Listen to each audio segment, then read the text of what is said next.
First question right here, Michael on the left side on 2. Hey, Steph. Michael Grange from Sportsnet in Toronto. Obviously, the passing of Muhammad Ali is front and center in most people's minds. And I wondered, from your point of view, knowing what you may know about him, could you ever imagine having to step away from your career the way he did for 2 or 3 or maybe more years under obviously the circumstances might be different, but just missing 3 years of your prime? What would that be like?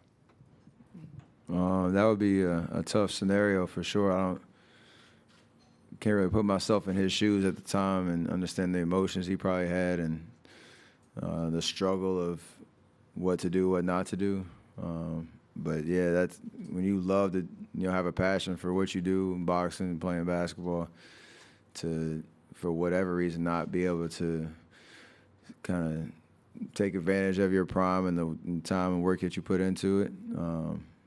That would be tough for sure. But obviously, he had to do what he needed to do, and that's special.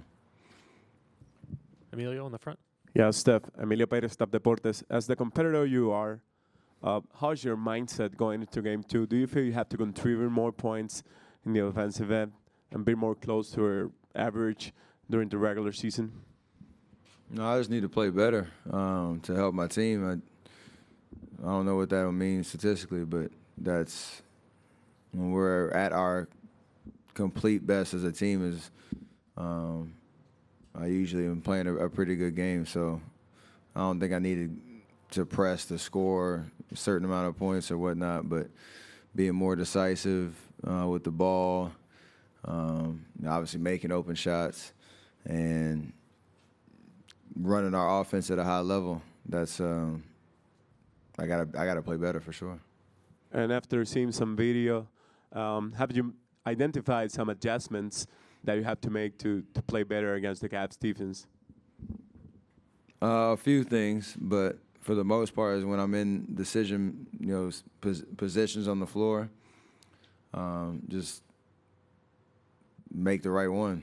There's a couple of times I was just indecisive, and that got me in trouble. There'll be times the way that they're guarding us that if I don't have the ball, I got to make decisive cuts. I have to set good screens and continue to get movement on the floor to make them make hopefully some mistakes defensively and then go from there. John, back left over here. Steph, John Krasinski with Associated Press. We just talked to Jerry West for a little bit. What has it meant for you in your career to have him around here, and what have you learned from him just spending time with him and having conversations? He has such a unique perspective on individuals when they're out there on the floor and how they you get personnel to gel, build team chemistry, get the right pieces in, and just hearing him talk and the little things that he sees, especially from my game, how to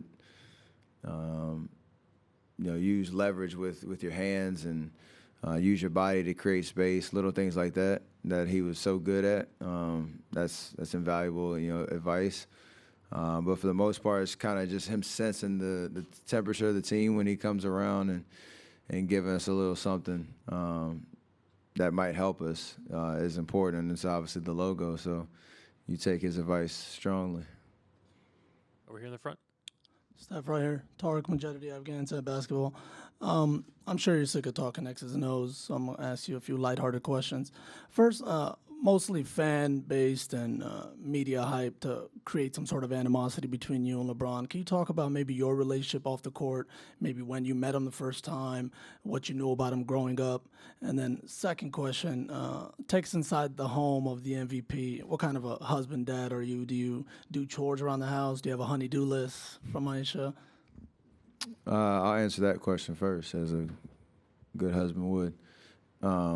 Definitely, yeah. I got a lot of responsibility at the house. Doesn't matter what I do on the court. You can't get by at home, and obviously with 2 daughters, I got to be all hands on deck when I can. My wife does a lot of the duties, but I got to change a diaper or two too, so I can handle that part. I met LeBron back when I was in college and at Davidson. He came to one of our games when the Cavs were playing in Charlotte, and we were playing NC State at the Hornets Arena, or the Bobcats back then. And he came and watched the game, and then he came out to a tournament game when we played Wisconsin and watched us play as well. So I know he's a fan of the tournament and certain personalities in the college game and whatnot. He showed crazy support for me and my team. I met him, talked to him a couple of times back then, and we have a solid relationship off the court. We don't talk much at all, other than when we run into each other. But yeah, there's no animosity or anything. And on the court, it's all about competing and having fun. All the way in the back, Rusty on the left.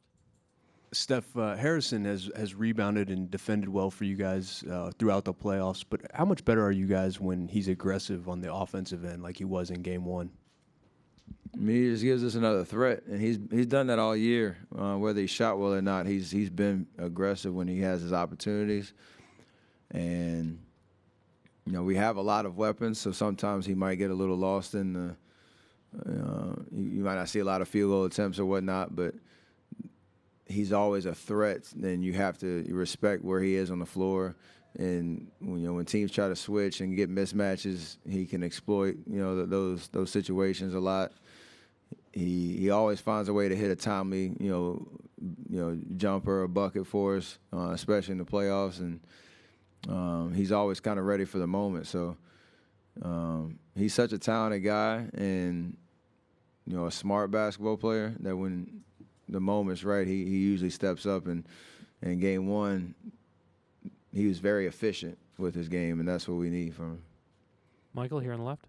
Steph, Mike Grange again here.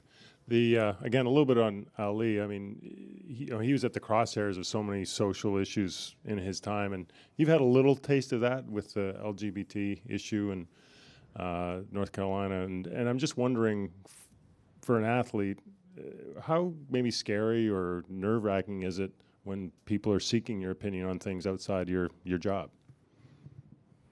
I mean, it depends on how you see the platform and why I'm sitting up here and why I get blessed with the ability to impact people, whether it's how I play or what I say. I don't take that lightly, and obviously I have certain beliefs and certain things that if you ask me, I'll tell you. But for the most part, as an athlete, you are somewhat of a role model, whether you like it or not.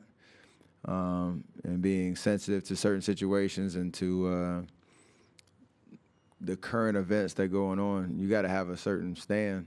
It is very tricky at times because you're either on one side or the other and you're going to offend somebody or not. But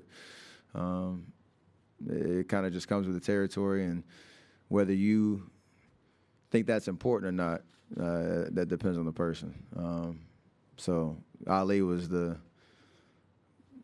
example of how you use your platform and speak what you believe, no matter what people are saying. And he gives, look at him as a sense of confidence in that regard for sure. Far right.